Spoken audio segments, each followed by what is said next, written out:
സതീശൻ നല്ലൊരു നടനായിരുന്നു എന്നുള്ളത് പലർക്കും അറിയില്ല. അതായത് ഞങ്ങൾ കളിച്ച നാടകത്തിലെ നായക നടനായിരുന്നു. അതൊന്നും രാഷ്ട്രീയത്തിലേക്ക് കടന്നില്ലായിരുന്നെങ്കിൽ കേരളത്തിൽ തന്നെ ഒരു വലിയൊരു നടനെ ലഭിക്കുമായിരുന്നു. താങ്കൾ അന്ന് നാടകത്തിലുണ്ടായിരുന്നു? ഞാൻ അണിയറയിലായിരുന്നു. മേക്കപ്പൊക്കെ ചെയ്ത് സതീശന ഒരു പ്രായമുള്ളൊരു രാഷ്ട്രീയ നേതാവാക്കാനൊക്കെ അന്ന് ഒരുപാട് കഷ്ടപ്പെട്ടിരുന്നു. പക്ഷെ ഇന്ന് അദ്ദേഹം അത് ജീവിതത്തിന് ഇതാക്കി. നല്ല മാർക്ക് വാങ്ങിച്ചാണ് സതീശൻ അവിടെ നിന്ന് പാസ്സായത്. ഏകദേശം എൻ്റെ ഓർമ്മ ശരിയാണ്, 417 മാർക്ക് സതീശൻ ഉണ്ടായിരുന്നു. നന്നായിട്ട് പഠിക്കുമായിരുന്നു. അന്നും സതീശൻ കോൺഗ്രസ്സിലായിരുന്നു. അപ്പം ഞങ്ങളൊക്കെ എതിരായിട്ട് നിന്നപ്പോൾ പലപ്പോഴും തർക്കിക്കുകയും ചെയ്യുമ്പോഴും ആന്റണി കോൺഗ്രസിൻ്റെ വിഭാഗത്തിൽ നിന്ന് പുള്ളി വളരെയധികം ശക്തിയായി തർക്കിക്കുമായിരുന്നു. ദൈവത്തിൻ്റെ നാമത്തിൽ സത്യം ചെയ്യുന്നു. കേരളത്തിൻ്റെ പുതിയ മുഖ്യമന്ത്രി വി.ഡി. സതീശൻ്റെ നാട്ടിലാണ് ഞാനിപ്പോൾ ഉള്ളത്.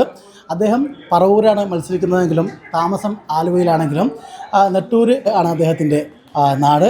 ഇപ്പോൾ പനങ്ങാട് ഹൈസ്കൂളിൽ അദ്ദേഹത്തോടൊപ്പം 78-79 ബാച്ചിൽ പഠിച്ച 5 സുഹൃത്തുക്കൾ തത്സമയം അദ്ദേഹത്തിൻ്റെ സത്യപ്രതിജ്ഞാ ചടങ്ങുകൾ കണ്ടുകൊണ്ടിരിക്കുകയാണ്.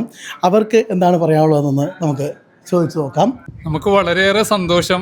കേരളത്തിൻ്റെ ഒരു ചരിത്ര മുഹൂർത്തമാണ്.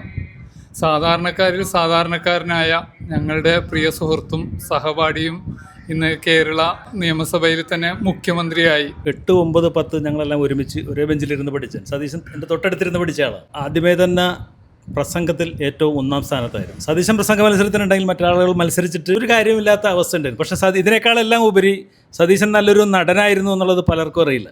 അതായത് ഞങ്ങൾ കളിച്ച നാടകത്തിലെ നായക നടനായിരുന്നു. അതൊന്നും രാഷ്ട്രീയത്തിലേക്ക് കടന്നില്ലായിരുന്നെങ്കിൽ കേരളത്തിൽ തന്നെ ഒരു വലിയൊരു നടനെ ലഭിക്കുമായിരുന്നു. അത് ആർക്കും അറിയില്ല എന്നുള്ളത്. ആ നാടകത്തിൽ അഭിനയിച്ച അതിൽ ബന്ധപ്പെട്ട ആളുകളാണ് ഞങ്ങളെല്ലാവരും, സാധിക്കടക്കമുള്ളവരല്ല. താങ്കൾ അന്ന് നാടകത്തിലുണ്ടായിരുന്നു? ഞാൻ അണിയറയിലായിരുന്നു. മേക്കപ്പൊക്കെ ചെയ്ത് സതീശന ഒരു പ്രായമുള്ളൊരു രാഷ്ട്രീയ നേതാവാക്കാനൊക്കെ അന്ന് ഒരുപാട് കഷ്ടപ്പെട്ടിരുന്നു. പക്ഷെ ഇന്ന് അദ്ദേഹം അത് ജീവിതത്തിന് ഇതാക്കി.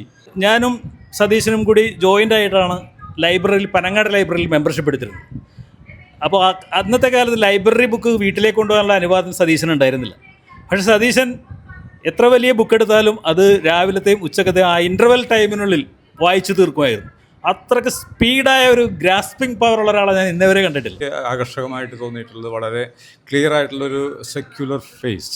അത് വളരെയധികം പ്രതീക്ഷ നൽകുന്നു നമ്മുടെ ഇന്നത്തെ സാഹചര്യത്തിൽ. പ്രത്യേകിച്ച് കാഴ്ചപ്പാടുള്ള ഒരു മനുഷ്യനാണ്. തീർച്ചയായിട്ടും സതീശന് ഈ ഭരണം നന്നായിട്ട് കൊണ്ടുപോകാൻ പറ്റും. കേരളത്തെ വികസനം കേരളമാക്കി മാറ്റാൻ പറ്റും. നല്ല ഉറച്ച വിശ്വാസമുണ്ട്. അതിന് സാധിക്കട്ടെ എന്ന് ഞങ്ങൾ ആശംസിക്കുന്നു, പ്രാർത്ഥിക്കുകയും ചെയ്യുന്നു.